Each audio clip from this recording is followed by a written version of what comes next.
สบายดีสบายดีสวัสดีเนาะวันนี้ก็มาพบกับน้องเมย์และน้องมวยซ่องพี่น้องสู่ชีวิตนี่แหละโดยฝากเป็นกำลังใจติดตามให้เด้อช่องใหม่ถึงเวลาได้น้องมวยหมดเวลาเลยก็ว่าบ่ได้มีดอกบ่ได้มีเบียร์ดอกมีแต่ว่ามีแต่ให้น้ำสตูเย็นเนาะน้องมวยแล้วก็ของมีแล้วก็ลาบซีดมันจะซ้ำนี่เฮาก็บ่ได้ดูแลดอกโดยหมู่ทั้งหลายน่ะมีบ่ปู่มายังมีบ่มีบ่มีหยังอาจจะพอได้อยู่ดีมีแห้งพบเจ็บบ่ได้พบไข้บ่มีเอ๊ะสบายดีสบายดี สบายดีอันนี้ก็โอ้มีแต่เด็กๆเลยได้สบายดีดูทุญาจ้าเนี่ยทุญาได้มั้ยลูกทุญาได้มั้ยนี่ทุญาโอ้ใหญ่เลยบัดนี้นะโดยคือลาบูเอ้ยกินขนมสบายดีเนาะทุญา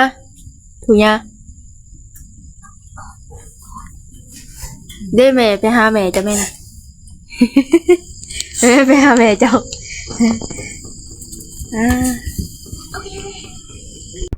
ทุญาวะทุญาวะ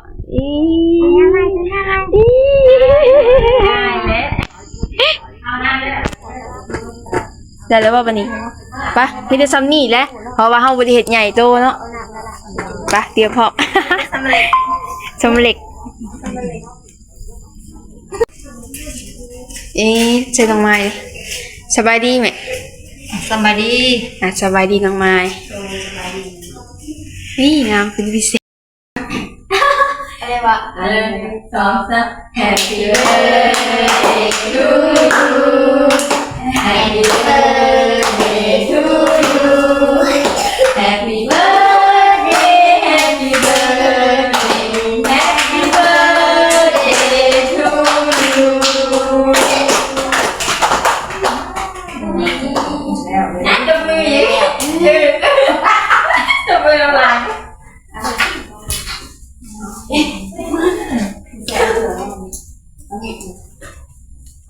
มัดแขนก่อนมัดแขนนั่งก็สิมัดแขนก็ได้เด้อคนนี้ให้คนนี้ดีเกิดข่าวเด้อไม่เด้อให้เจอดีมีคนเจ็บไม่ได้คนไข้บ่ให้มีขอให้แฟนผู้ได้สุขงามขอให้ร่ำให้รวยเด้อให้เย็นเป็นสุขให้ถึงสุขกายเจ้าทางเงินทางทำให้ที่แม่ให้เกินเด้อ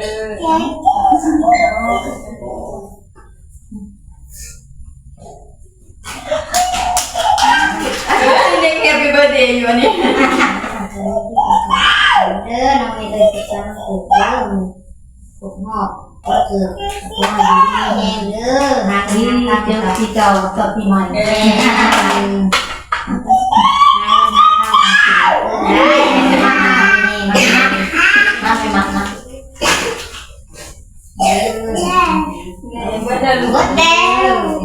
หมดแล้ววันเกิดเย็นขนาดไหนได้คิดว่าอันนั้นจะเป็นใจดีมันใจจะทำยังไงยังจะสมัครจะชมได้อะไรเรียนให้สอบที่สลังไรได้ก็จะตลอด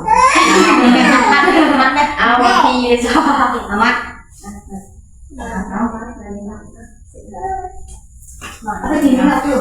มัดน้องสโปล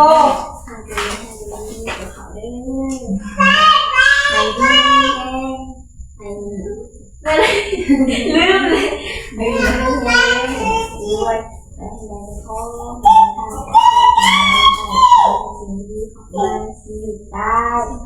อยู่บ้านเองยิ้มเขาได้ความใส่ของมีเด้อมีแห้งเด้อคนแท้ตัวหน้าเด้อวันนี้อะไรตื่นไหมเป็นจิตใจเลยจ้าบริใจนะพ่อลูกนั่นก็จะได้กันเด้อได้ไหมเด้อ นี้คนนี้ที่ตัวเขาหนูเป็นมีมาเด้อเป็นหนึ่งดีที่สุขภาพแข็งแรง โดยแม่ แม่เลยสมองโอ้ฝึกย่าไม่หรอกลูกจ้ามาเลยแล้ว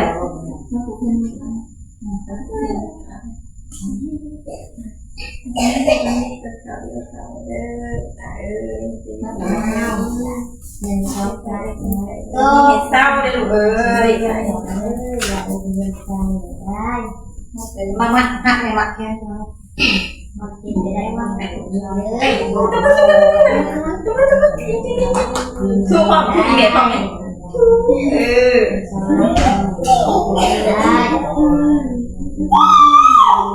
ได้แล้วก็มาแล้วก็มีกันเอามันอะไรขนาดนิดหน่อยเรียบร้อยจะมาตัดเช็ดไม่ใช่บวกแม่เอามีดยังไงนะจอดแจกนี่นะแล้วบวกเห็นบอกเอาไม่บวกตัดโอ้ยเอาโบออกก่อนตัดก็ขาดดีได้โบพี่ก็เอาบวกเดี๋ยวเอาอันไม่หมูแกบอกมันก็มีนะตีกินซื้อเนี่ยเข้าแบบกินไหนเลยกินเหลือแล้วอ่ะงั้นดีครับทำเป็นเปื่อยบอก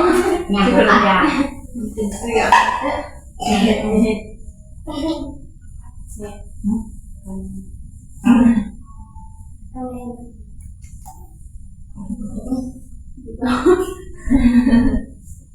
หมูฟักเอาไหมหมูฟักจะดิ่งแล้วมั้งคือจ้าขาดกันเลย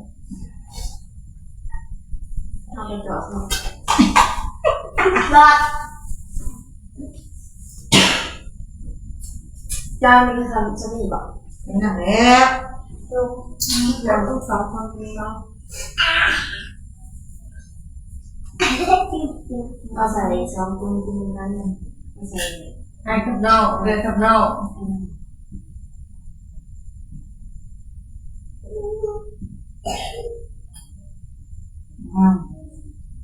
ไม่ชอบเอาหลุมกินเอาหนิ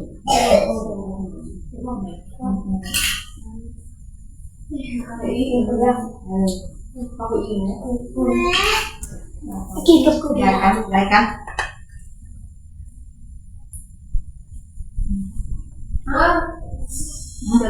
เอาบวงมายายกันมันเป็นวันจันทร์วันยังไปยายกันกิน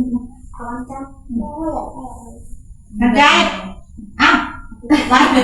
ดีคนน่ะไปเอาตำหนักไปตำหนักดูไป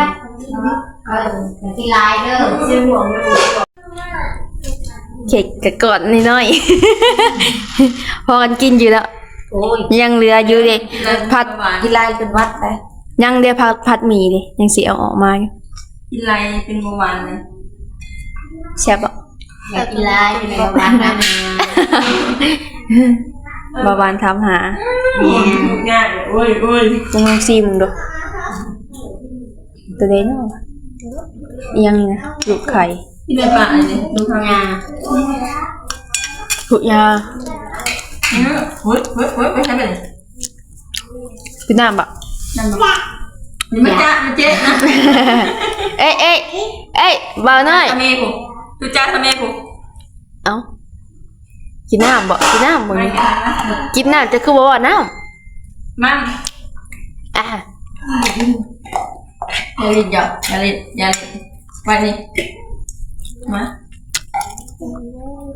เอาใจนี่เปิดเกลือเข้ามาเปิดกระจายเอา เขาก็มีอันหมู่บ้านเขาก็มีสามีนะเอ้ยเพิ่นเฮ็ดยังน่ะ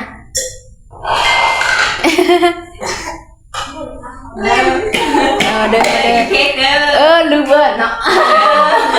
มาเด้อพ่อแม่ปะลุงกินเค้ก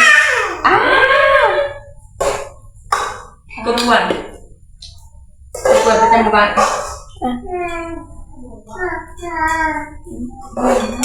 หลับตา เลยกินลายไปเด้อ แม่น เล่น ไปสิมาแล้ว กินข้าวก่อน กินข้าวก่อนไหนไปในเมืองมาพี่ลูกบอกมันขึ้นมาข้าวมาให้กันกินข้าวก่อนลูกไปถาม แบบยี่บ่กินเด้อมาเด้อพ่อแม่ปลาลุงกินข้าวอ่ะ มาเด้อพ่อแม่ก็ลูก โดยสิเอากินให้น้องสมโอแล้วก็สิไปส่งสิออกไปส่งเพิ่นก่อน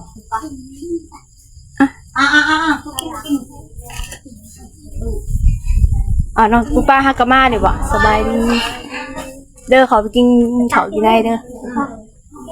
จะเกือบพอดีมื้อค่ำ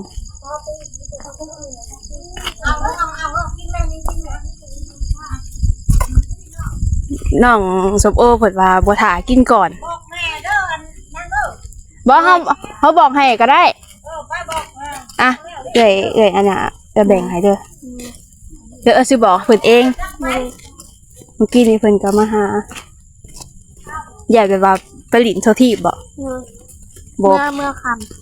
บ่เป็นหยังดอกอยู่น้องข่อย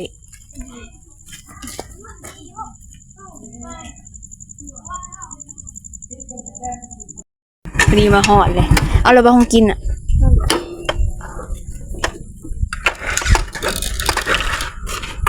ใช่ไหมจ๊ะดิ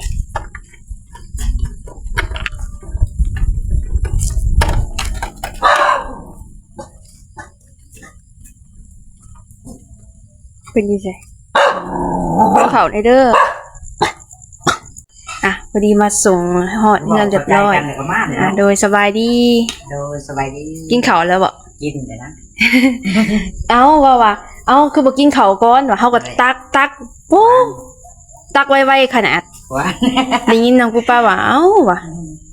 ได้ยินอยู่บนห้องเท่าตัวเองคิดว่าจะเอิ้นแนวอื่นบ่เอิ้นโดยเลิกบริการนะโดยมาเปิดเบิ่งโทรทัศน์โดยเรามางงลูกมึงเบิ่งบ่น่ามาเฮาหยังได้ยินเพิ่นว่าเป็นบ่ได้ยินแม่เฒ่าเพิ่นว่าเราคือว่านี่น้องปูปาเนาะนี่แหละบอกกันยาอยู่นี่มาอยู่นี่แม่นเจ้าของเพิ่นรับผิดชอบเพิ่นมาส่งยามใดก็แล้วไม่ไว้แน่ว่ะอันทางเฮาเด้ห้อยคือบ่กินข้าวก่อนว่าน้องสมโอว่าเผาเมื่อและน้องปูปามาเอิ้นว่ะเดี๋ยวเปล่าเมื่อยไว้ได้ยากความเข้าใจกันแล้วก็มาโดยมาโลเปรเรียกแล้วบ่เฮาว่ากินข้าวก่อนหั่นแหละพอดีก็เลยว่าแต่ว่าตักของกินหั่นแล้วแล้วว่าปูป้าว่าไว้ได้ว่านั่นนี่นะเฮาก็เลยการตักของกินได้แล้วบ่ได้มาทอดของกินเด้อเลยมีแต่ว่าส่งฮอดเฮือนแล้วมันสิขอกลับกันแน่สบายดีขอบใจหลายเด้อสบายดีโดยโดยบ่เป็นหยังจะทางปลอดภัยเด้อนี่โดยขอบใจแห้งเด้อคำพูดโดย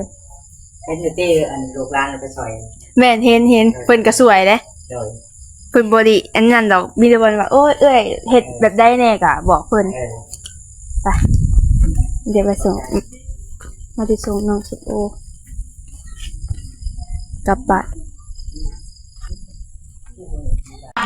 พอดีฮะกลับมาป้าเถอะมาเด้อเก้าเด้อหอบที่2แล้วนี่หอบมาเด้อทำแกงมันทอดผู้ป้ากินข้าวแล้วบ่มันแม่กินข้าวฮะล้างมือ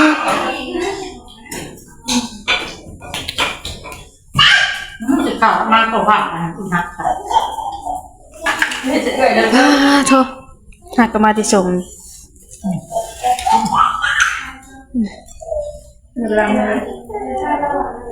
ยังจริงป่ะลูกโดยขอบใจคือกันเต็มใจป้าล้างเงินก่อนโดยสิขอจบคลิปเพียงแต่เท่านี้เดี๋ยวคลิปหน้าพอกันใหม่กินข้าวกินน้ำก่อนแม่สบายดีแม่สบายดีไม่คิดเข็มอ่ะสบายดีจนอิ่มแล้วบ่น้องไม้